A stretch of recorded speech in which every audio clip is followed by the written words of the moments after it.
Hello, my name is ScienceBeard and this is Teacher Myths Busted number 1. They come in a random order and I don't know how many parts there will be. So, Gavin Williamson is the Minister for Schools, and he said that schools have to be neutral and apolitical, and basically teachers, headline says that teachers have a duty not to indoctrinate. Now, as per usual, he doesn't actually understand English very well. Indoctrinate means educate somebody or instill values in somebody who then doesn't critically question them.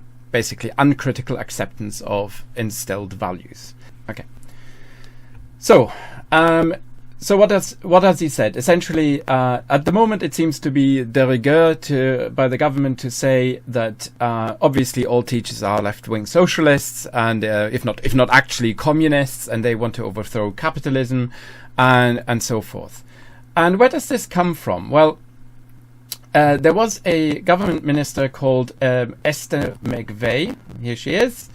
And Esther McVey says white working class lads are put off by views at odds with their family's Brexit beliefs. So it was not about Brexit per se. It was basically saying that Britain's pupils were now being indoctrinated in schools, blah, blah, blah, and that this indoctrination is some sort of left-wing takeover by teachers. Okay? So then it goes on. But this comes from a person who said that in 2020 the UK would have to adopt the euro, and of course that was what we would now recognise as fake news. So talking about indoctrination and talking to a audience and trying to inculcate into them a belief that they then uncritically accept. That's what she criticized. Okay, so Gavin Williamson basically has said that the new guidance, the DfE guidance, highlighted that schools must teach pupils that no platforming, basically giving people not a chance to speak, is harmful and warns against cancel culture. Now, in the guidance, they actually say cancel culture being something that speaks to the I can show you that. This was hidden in the respectful relationships teacher training module, and on slide 45 I know it's buried in there. Building on the primary curriculum reinforced that everyone needs to show the same respect to others regardless of how different they are to them. Explain the harm caused by cancel culture and the importance of freedom of speech and freedom of association to a tolerant and free society. So now, in cancel culture, as I understand it, basically means that you want to. It's a more or less a right-wing talking point, and it means that you don't invite speakers and you literally cancel their appointments. So, for example, that's been used, for example, to, I guess, no platform and cancel Holocaust deniers, which would have been a problematic talk at any institution, I would hope. And it doesn't quite come, I think, necessarily under the freedom of speech idea. Otherwise, you would also allow hate speech, and hate speech is specifically not allowed. So it's always a tightrope in a democracy, what you allow, what you not allow. Explain that seeking to get people cancelled, for example, having them removed from their position of authority or job simply because you disagree with them, is a form of bullying and is not acceptable. So having them cancelled when they are in a position of authority, so asking them to resign when they've made an error in your estimation, is cancel culture. And that fundamentally misunderstands what cancelling people or cancel culture actually is supposed to be, which is that you talk about people who abuse their positions, not just have a position of authority. And in fact, what else is left in a democracy but to demonstrate against somebody you disagree with who is in power? So by their definition, there shouldn't have been any demonstrations against Donald Trump, for example. But I can also give you another example on the conservative side, if you like. And that was of Desmond Swayne, for example, who has called for the senior scientists of the SAGE group to resign. He wanted them gone. And they have only been telling the government what the science is relating to COVID. Now, I don't want this to sound partisan, but I'm sure there are many examples on the left where quite reasonable members of the government are, their resignation is basically called for maybe less than good reasons. But at the same time, to write this into teacher training guidance and then insist that it's the teachers who indoctrinate children.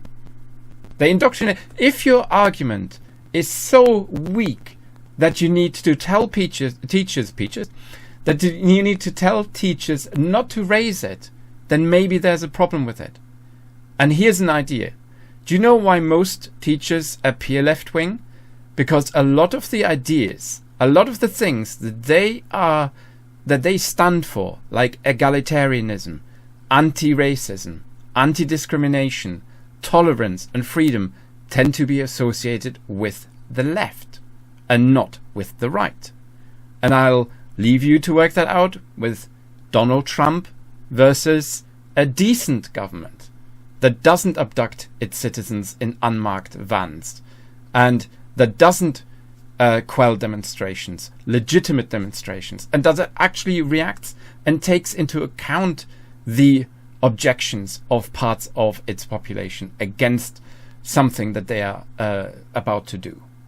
Okay? So this is in no way a cancelling of Donald Trump. This is in no way an abuse of your position as a citizen. You have the right to demonstrate and to express your disagreement with people in authority. And the suggestion that you are not allowed to do that is troubling, to say the very least. Okay, so this is another thing. So no platforming is another thing that is really only a talking point, because when you discuss as a group whether or not you want a, for example, Holocaust denier to speak in your venue, and you decide, I really don't want to be associated with somebody who says that the Holocaust didn't happen, then it must be a choice. There can't be prevarication on like, well, you're cancelling them, you're no platforming them, you have to give them a platform to speak. Sometimes decency and your freedom of speech collides with the rights of others. Okay? And that's just it. So there's a lot of stuff that you obviously can agree with.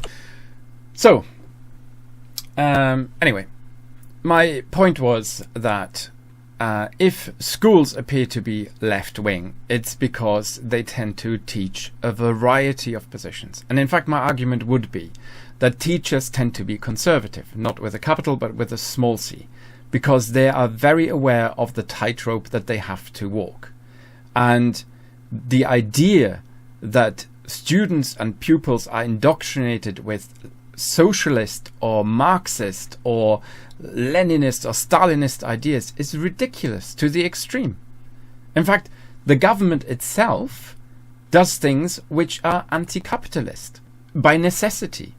There are certain places where capitalism simply has no place, such as education, such as health, such as the police, such as the army. Otherwise, you would be advocating that you would pay for police services, and only those who can pay a certain amount would get protection or concern or regard from the police. And the same again for healthcare. And in this country, in the UK, we still have a socialized healthcare model. And you know what else is socialism?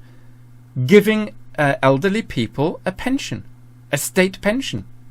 Giving people who are unemployed a temporary leg up. Those are all not free capitalism ideas. And this is why I find it so puzzling that somebody who is notionally for schools is so concerned with the idea, which is completely unfounded, that schools somehow indoctrinate the kids in left-wing ideas. Where is the evidence? Show me the evidence. So anyway, so I hope you found this useful and interesting, and I shall see you in the next Teacher Myths Busted video.